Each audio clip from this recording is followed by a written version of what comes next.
నమస్తే అమ్మా. నమస్తే. ఏమ్మా టిఫిను? పూరి, వడ, పొంగలు, చట్నీ, బేసంది, మంచిది. విన్నారు కదండి రమాదేవమ్మ గారి మాటలు. ఇంకా ఈరోజు మన టాపిక్ ఏమంటే, ఇక్కడ వీళ్ళు తింటున్నారు కదా ఫుడ్డు, ఇదైతే మన ఆశ్రమంలో వండింది కాదండి.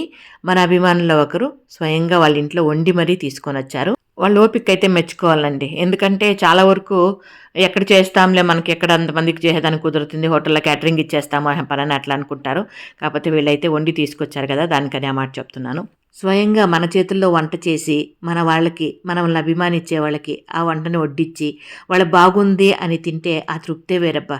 ఎందుకంటే మనం వంట చేసినప్పుడు అందులో ఉప్పు కారమే కాకుండా మన ప్రేమ ఆప్యాయత కూడా కలుపుతాం కదా, కాబట్టి ఇంకాస్త టేస్ట్గా అనిపిస్తుంది. అవునా కదా, మీరేమంటారు?